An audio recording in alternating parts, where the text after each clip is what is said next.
523 since you started with Bennett. No. 523. I got on early. See, now this is what we call a cold open because I hit record and then you were still talking.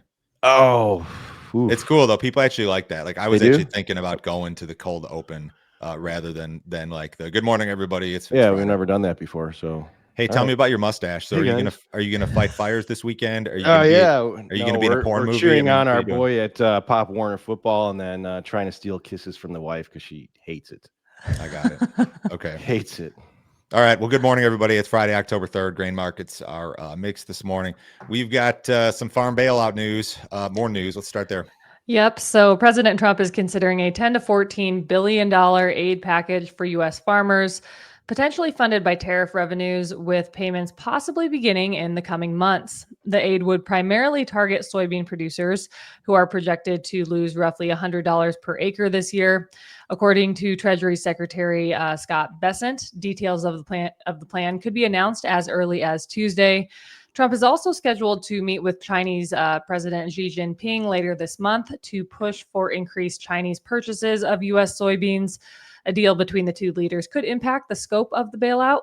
During his first term, Trump allocated $23 billion in farm aid to offset losses from the U.S.-China trade war, the majority of which went to soybean farmers.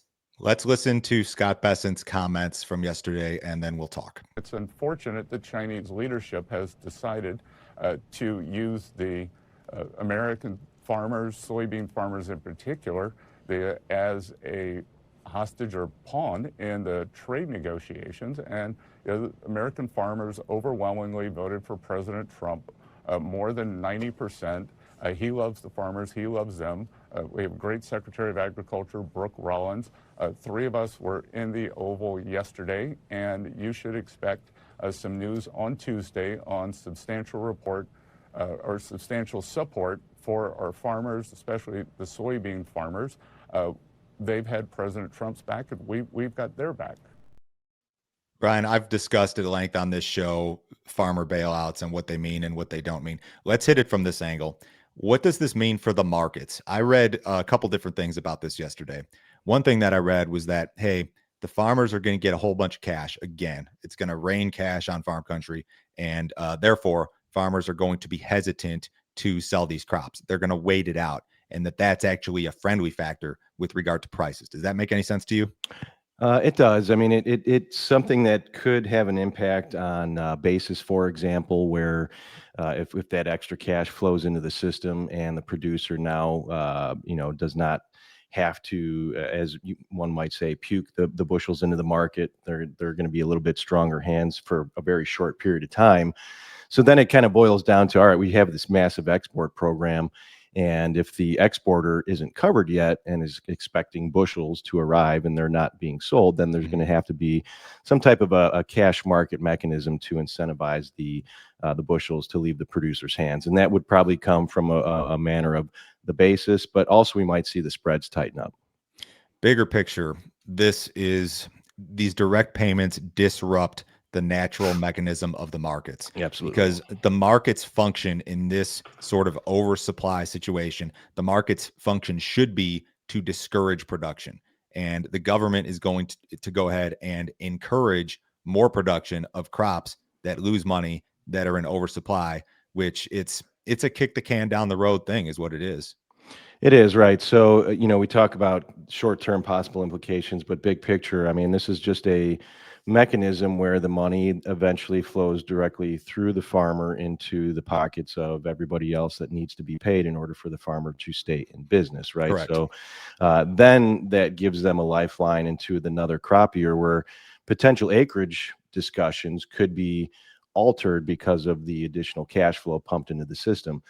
So to your point about the natural mechanism of the market, there are unfortunate circumstances for some producers in those environments where they will not be able to carry on in the same capacity that they have. Maybe they need to scale back acres, sell a farm or two, what have you. And those are just natural occurrences in the marketplace. And again, this is a very cyclical business. So it alters that. But yes, there's the market has a job to do, and it's to say we need more production of this and we need less of this, and this distorts that. It really, really does.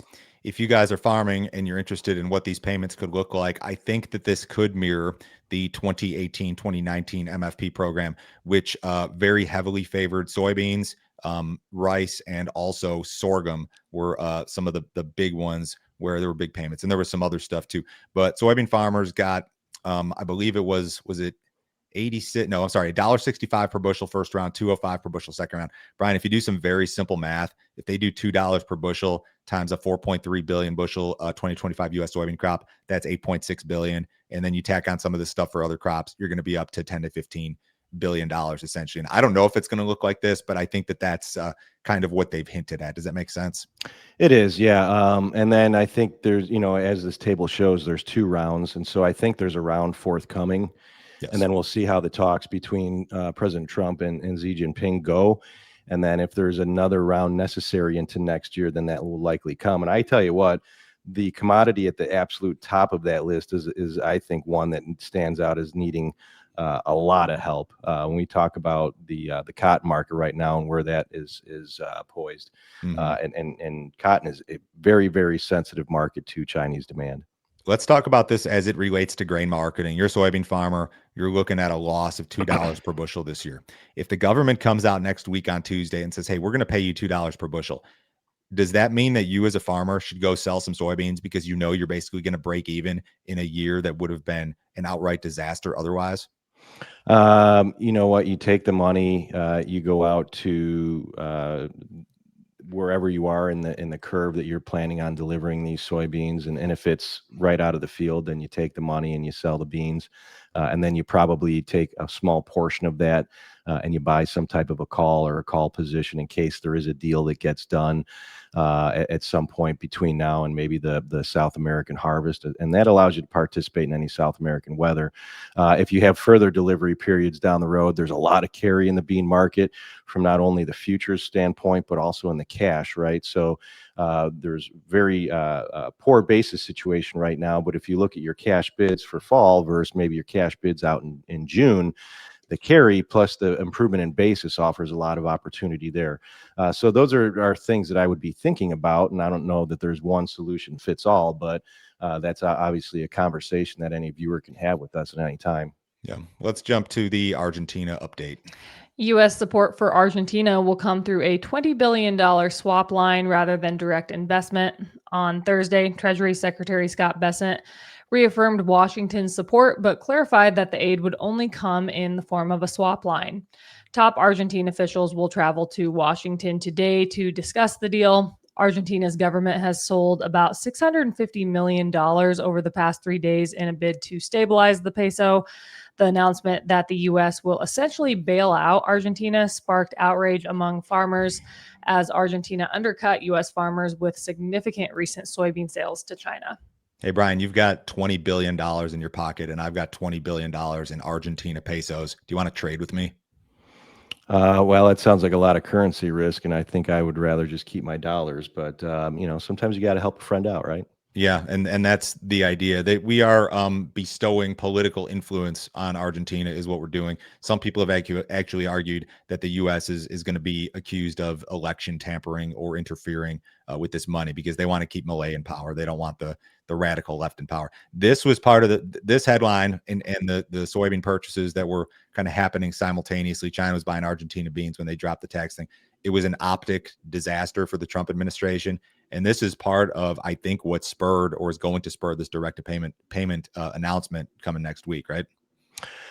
There was a lot that happened, and I think that Yeah. photograph of Bessent's phone and kind of the fallout directly after that. And I think Ben did a great job on your show the other day of just explaining, why he tweeted or X'd what he did. I don't even know what we call it anymore. The craziest story. It's nuts. It is. I mean, for him to say out loud, like, hey, my face was on Scott Bessent's phone at a UN General Assembly meeting. It's nuts. That's pretty wild, right? Crazy. Okay. Let's keep going. We've got some seed company news. Right. So Corteva will split into 2 independent companies, with its seed unit focusing on expanding beyond corn and soybeans into crops like cotton and wheat. The company's pesticide unit will focus on cost reductions amid rising competition from Chinese generics. According to Corteva executives, the split will allow each company to concentrate on tailored technology and innovation. Corteva's stock has fallen about 15% since news of the breakup surfaced in mid-September. The split is expected to be complete by the second half of next year. Okay, so Corteva's had a few problems here the last 3 weeks, but you know what's crazy, Brian? And this would make me perhaps a little bit frustrated if I was a farmer. Corteva has outperformed the broader stock market since the beginning of 2020.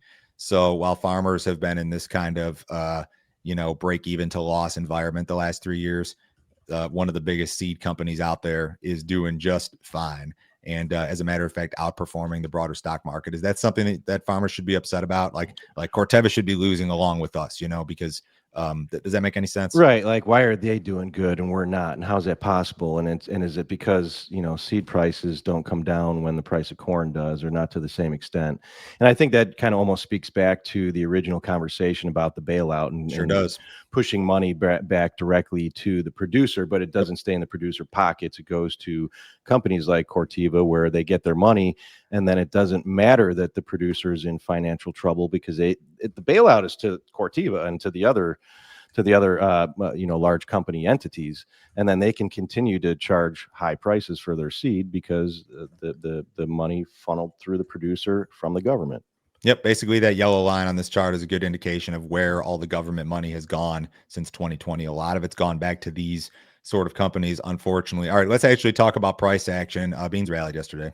They sure did, amid optimism regarding U.S.-China trade relations. On Wednesday, President Trump announced that he would meet with the Chinese president later this month, and that the soybean trade would be a major topic of discussion. The most heavily traded November 25 contract gained nearly 11 cents yesterday, following a gain of more than 11 cents on Wednesday. All right, big outside update on the charts Wednesday. You got your follow-through buying yesterday, Brian, which is what you'd like to see if you're a bull. Where do we go from here? Well, I mean, if we zoom out of this, I mean, it just shows you that very big consolidation pattern that we've been in. So here we are yet again in the very smack dab middle of the trading range. Just generally speaking, when we see the low end of the range and we hold, we go back up to the upper end of the range. So that would suggest maybe November revisits somewhere in the 1045 to 1050-ish zone, depending on timing.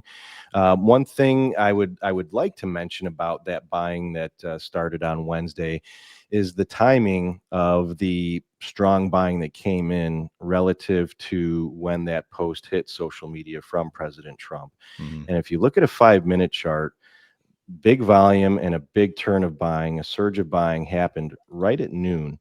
And that post from President Trump wasn't until about 53 minutes after that. And then it's just interesting because as that somebody knew, right? Somebody knew that yes, and as that post hit social media, the market had a quick little spike right as the post hit, and then somebody started selling, right? So somebody knew that post was going to hit social media. Somebody started buying almost an hour before it did, and then as soon as that post was released, they started selling. And I just think that's really not a good look as well. Does Nancy Pelosi have an account with you? You know what? That I had that conversation with my dad last night. I'm like, gosh, can you imagine these guys are doing this? I'm like, but I wonder who they trade with. Yeah, I would love to know. Let's look at a corn chart. Is this good or bad charting on my part, Brian? Joe, Mackenzie and I talked about this on the premium video on Wednesday, and we were really looking for that low to occur. It didn't go quite as low. It was like, hey, maybe that right shoulder is 3 cents above the left shoulder, but it doesn't need to be perfect. And if this market made a low here and then eventually got through that 430 level, there's no denying that would validate the pattern. Now, why? I think that's a really interesting discussion, because if you think about the implication of what this would measure to, and we're talking, roughly back up to about 470 to revisit the spring insurance price. But why would we do that? You could argue right now that before the USDA gets to the yield conversation, we're at a 2.9 carryout for new crop, right? And then we go down from there based on yield adjustments. But when you have the 2.1 plus the additional 200 million bushels we got of carry in, now you're at a roughly 2.3. And then the feed numbers from the 24-25 season would suggest that we're too high, possibly as much as 600 million bushels on this year's feed. So, and I think that's overstating it, but I'm just saying the hyperbole. Like you could argue right now, we're working from a 2.9 now down based on yield reductions from here. But there's no doubt that this pattern definitely has the potential. I do have to say, this is not a head and shoulder bottom until you get through the neckline. That is Right. what is required to validate it.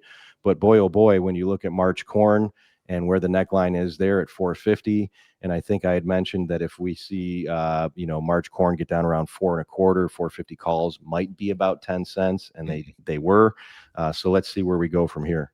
If you guys are watching, the reason that we have 470 penned as the potential target is this. So that bottom circle in the middle, the way that you measure this is you take the low from inside that bottom circle and measure it up to the neckline, which is that yellow line. And then you take that exact distance and go take it from above the neckline. If we break out above it, and that takes you to about 470. That's how that works. We've got some yield talk. S&P Global has lowered its outlook for this season's U.S. corn and soybean crops. The firm estimates the average corn yield at 185.5 bushels per acre, down from last month's forecast of 189.1. Corn production is pegged at 16.71 billion bushels versus the prior estimate of 16.77. For soybeans, the firm projects the average yield at 53 bushels per acre, compared with the previous estimate of 53.8, while production is estimated at 4.26 billion bushels, down from the previous estimate of 4.31 billion. General consensus is that the corn yield, at least, is getting smaller. StoneX indicated something similar earlier this week. Are you on board with that, Brian? I am, yeah, but we'll probably find another 1 million or 2 acres, right? No, I'm just kidding. That's not going to happen on this report. Yes. Go ahead. But yeah, so I do think that the yield is going to be reduced further. I think having that yield adjustment, first higher in August from the trend, but then immediately in September, the yield came down. And I think that's going to start a series of adjustments lower. But then again, that's assuming that we even get a report to show yield. I don't know how long that'll be. If we don't have a report here in October, that'll get kicked down the road. And then the market's just left to its own devices. Yeah. Which may be a good thing. I don't know. Let's go to the drought monitor. So much of the Corn Belt experienced above normal temperatures last week, accompanied by heavy rainfall in some areas. Drought conditions improved notably in Ohio and Kentucky, with more modest gains in Indiana and Missouri. In contrast, limited rainfall led to deteriorating conditions in parts of Illinois, Wisconsin, Michigan, Minnesota, and Iowa. Across the High Plains, most areas remain drought-free, with further improvements reported up in South Dakota. When we look at the percentage of U.S. areas experiencing drought, corn country, 28%, soybeans, 37%, winter wheat, 45%, spring wheat, 13%, and cattle country, 24%.